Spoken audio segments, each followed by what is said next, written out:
लड़कियां एक्चुअली में पागल है जो राहुल गांधी के पीछे पागल है, ठीक है। ये खेलते लड़की रहिए। तो राहुल गांधी को पीएम बनता देखना ही नहीं चाहती। आप बताइए, आपका क्या कहना है? भारत का कोई भी व्यक्ति राहुल गांधी को प्रधानमंत्री के तौर पर नहीं देगा। देखिए, नाव के डूबने के लिए ना केवल एक छेद ही काफी होता है, और इनके पूरे गठबंधन में एक नहीं पूरे 28 छेद हैं। जो इनके नेता खड़े हुए हैं, जो सपने देख रहे हैं, सभी सपने देख रहे हैं प्रधानमंत्री की कुर्सी पे बैठने के लिए, तो डिसाइड कर ले कि कितने दिन तक कौन सा नेता प्रधानमंत्री की कुर्सी नहीं, वो चुनाव के बाद कहा कि चुनाव के बाद हम डिसाइड करेंगे, पहले जीत जाएं। जीतेंगे तो डिसाइड करेंगे ना, जीतने ही नहीं वाले हैं ये, क्योंकि इन्हें पता है कि हमने हार नहीं है। फेस रिवील करके क्या फायदा, बेइज्जती डबल होएगी। वैसे तो बेइज्जती होनी है, और डबल बेइज्जती होगी फेस रिवील कर दिया था। अभी मान लो जैसे बाई चांस राहुल गांधी को, वैसे तो वो बंदा बिल्कुल भी लायक नहीं है, बट स्टिल उन्हें कैसे इतना स्मार्ट लड़का है आप? अरे स्मार्ट, जिस लड़की की उस बंदे से शादी होगी या पहले कभी हो रही होगी, बहुत ही मतलब भाग्यशाली होगी जो वो बच गई, नहीं हुई शादी। अपनी जिंदगी को इस तरीके से बर्बाद, अरे पैसे का क्या है, थोड़े पैसों में भी जिंदगी काट लेगी, पर बदनामी के साथ और बेइज्जती के साथ। बेइज्जती के साथ भी राहुल गांधी जिंदा है। कौन सी बेइज्जती, क्या हो गई? बार सांसद में जाते हैं, हर दूसरे नेता से अपनी बेइज्जती और मजाक बनवा लेते हैं। अब अभी दिल्ली में ही आ जाए ना कहीं पे, तो युवा भी, कॉलेज के बच्चे भी, लड़कियां पागल हैं, तुम मेगा कह रहे हो? वो लड़कियां एक्चुअली में पागल है जो राहुल गांधी के पीछे पागल है, ठीक है। राहुल गांधी जैसे नेता को सपोर्ट करना, एक बार को कांग्रेस अगर दोबारा सोनिया गांधी को या प्रियंका गांधी को खड़ा कर देना, तो फिर भी वो कहीं ना कहीं जीतने के चांस रखती है अपने वोट बैंक के थ्रू। राहुल गांधी को अगर खड़ा कर दिया, कांग्रेस डूब गई। अरे ऐसी क्या उसकी उसमें कमी है? बेचारे में युवा है, ठंड में भी टी शर्ट में रहता। तुम देखो क्या क्या पहन रखी हो, तुम्हें इतनी ठंड लगी, उसको ठंड ही नहीं लगती। 50 साल का आदमी सर युवा नहीं होता। अगर 50 साल का आदमी वो युवा है, तो हम 20 साल की उम्र में हम बुढ़े ही ठीक है फिर। अच्छा। क्योंकि राहुल गांधी जैसे नेता को आने वाले टाइम पे प्रधानमंत्री के रूप में देखना युवा बिल्कुल पसंद नहीं करेंगे। एक बार को आज के टाइम पे जो जनरेशन है, हमारी यूथ है, वो कहीं ना कहीं प्राइम मिनिस्टर के अगेंस्ट भी बोलती है, नरेंद्र मोदी के अगेंस्ट भी बोलती है, बट एक बार को नरेंद्र मोदी को दोबारा प्राइम मिनिस्टर बनता हुआ देख लेंगे, पर राहुल गांधी के हाथ में अपने देश को नहीं देंगे, क्योंकि उनका काम एक दो ही काम आते हैं उनको, या तो इस देश को और तोड़ देंगे या फिर इस देश को बेच देंगे। कौन सी ऐसी बात है, कौन सी ऐसी नीति है, किस बात को लेकर इतनी नाराजगी है कि राहुल को बिल्कुल पसंद नहीं कर रहे हो? मैं एक्चुअली मैं बताऊं तो कल मैं एक मूवी देख रही थी, द एक्सीडेंटल प्राइम मिनिस्टर, जो कि मनमोहन सिंह की स्टोरी पे बनी थी।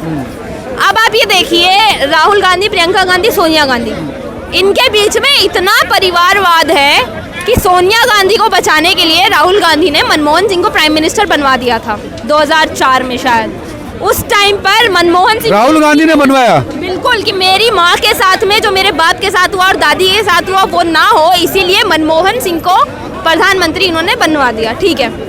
अब मनमोहन सिंह के दिमाग में इन्होंने ये चीज डाल दी कि प्राइम मिनिस्टर चाहे कोई भी बन जाए, इस देश के अंदर जब तक कांग्रेस है तब तक सिर्फ पार्टी प्रेसिडेंट की ही चलेगी। 10 साल तक इस देश में सिर्फ सोनिया गांधी की चली, प्रधानमंत्री नहीं थी, कुर्सी पे नहीं बैठी हुई थी, बट फिर भी उन्हीं के लॉ एंड ऑर्डर फॉलो हो रहे थे इस देश के अंदर।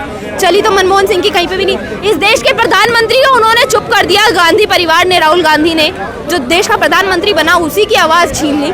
देश के युवा की तो आवाज बिल्कुल छीन ही लेंगे। वो तो वो तो तारीफ करते हैं, वो तो कहते हैं कि बहुत बढ़िया, हमारी पार्टी सबसे अच्छी है, राहुल गांधी परिवार सबसे अच्छा।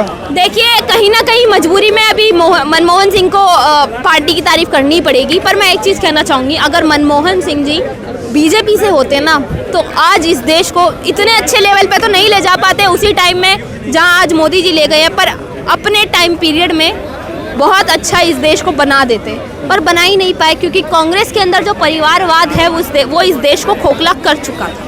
लेकिन पीएम मोदी को तो 2 बार देख लिया ना, तीसरी बार तो सिर्फ राहुल नेहरू जी पीएम बने, बड़ा मुश्किल है। देखिए, अब रिकॉर्ड तोड़ना तो बनता है, और रिकॉर्ड वही तोड़ सकता है जो टक्कर का हो। अब नेहरू जी हो चाहे कोई और हो, अब रिकॉर्ड तो देखिए मोदी जी तोड़ेंगे, हैट्रिक तो बनाएंगे ही। एक और रिकॉर्ड टूटेगा 2029 में, जब फिर से बीजेपी ही आएगी चौथी बार में। अच्छा। अब कांग्रेस का तो कुछ बचा ही नहीं है सर, जब तक गांधीज है ना इस कांग्रेस के अंदर, तब तक कांग्रेस कुछ भी नहीं कर सकती।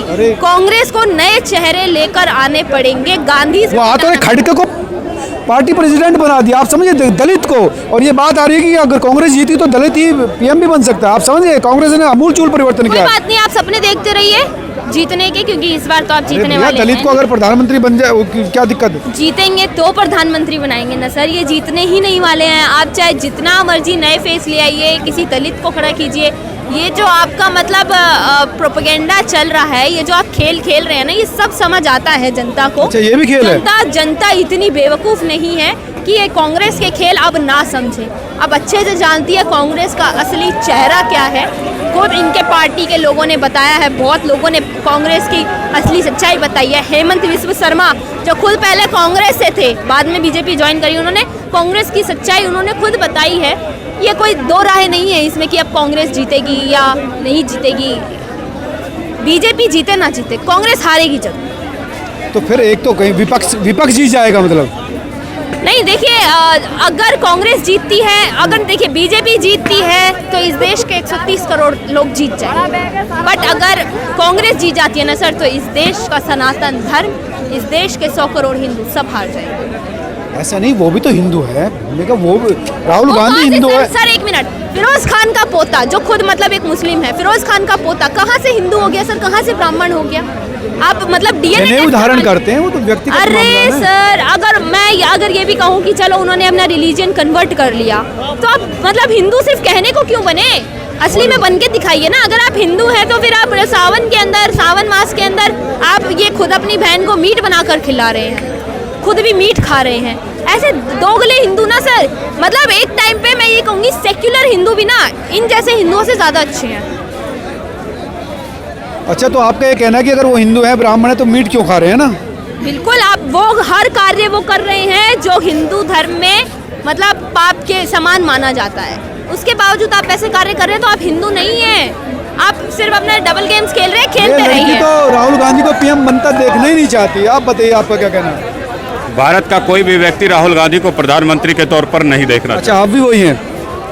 आप भी वही है? नहीं, आप भी क्या हैं? आप क्या राहुल गांधी को प्रधानमंत्री? नहीं, आप भी वही हैं का क्या मतलब है आपका कि आप नहीं हैं उसमें? नहीं, मैं तो सवाल पूछ अपने रहा हूं। देश के बेहतर भविष्य की हम सब कल्पना करते हैं, अपने परिवार की बेहतर भविष्य की कल्पना करते हैं, अपने समाज की बेहतर भविष्य की कल्पना करते हैं। अपने लोगों के लिए जो मर मिटे उसे हम नेता कहते हैं, और अपने लोगों को जो मारने के लिए या प्रयोजन करता हो उसे आप क्या कहते हैं? कौन सा नेता गांधी तो कहेंगे? अमूलचूल परिवर्तन की बात कर रहे कौन हैं। सा अमूलचूल मोहब्बत परिवर्तन की मुझे दुकान, बताइए। मोहब्बत की दुकान, नफरत की बाजार में दुकानें कब खुलने लगी दुनिया में? अभी खोली है। कभी मोहब्बत खरीदी आपने? नफरत के बाजार, आप समझ नहीं रहे बात, बारीक बात है, महसूस कीजिए इस बात को, भावनाओं के लेवल पर उतरिए। राहुल कह रहे हैं कि इस देश में नफरत बहुत बढ़ गई है, लोग एक दूसरे से घृणा करने लगे, लड़ने लगे। ऐसे माहौल में वो मोहब्बत की दुकान लाए, प्यार बांट रहे हो। कौन सा प्यार, कौन सी मोहब्बत जो अपनी मिट्टी के साथ, अपने बच्चों के साथ, अपने देश के साथ मोहब्बत ना हो? वो कौन सी मोहब्बत है? वो कौन से जज्बात हैं? वो कौन सी इंसानियत है? कौन सी लीडरशिप है जो आतंकवादियों के लिए आंसू बहा रही हो? सैकड़ों हिंदुस्तानियों के कत्लेआम करने वाले को बिरयानी खिलाने वाले मोहब्बत आप दिखाना चाहते हैं क्या? राष्ट्र के लिए मरो मिटो, बच्चों के लिए मरो मिटो, एक आम आदमी के मान सम्मान के लिए मरना मिटना राहुल गांधी ने कब सीखा, कब किया उन्होंने, बताइए? अरे उनकी दादी, उनके पिताजी इसी दिल्ली में कत्लेआम मचा करके सिखों का छोड़ दिया मरने के लिए, किसी के गले में टायर डाला, किसी की गर्दन काट ली, एक उफ तक नहीं निकला। राहुल गांधी को अब तक अपनी समझ नहीं आई मोहब्बत की दुकान कहाँ गई थी भीख मांगने?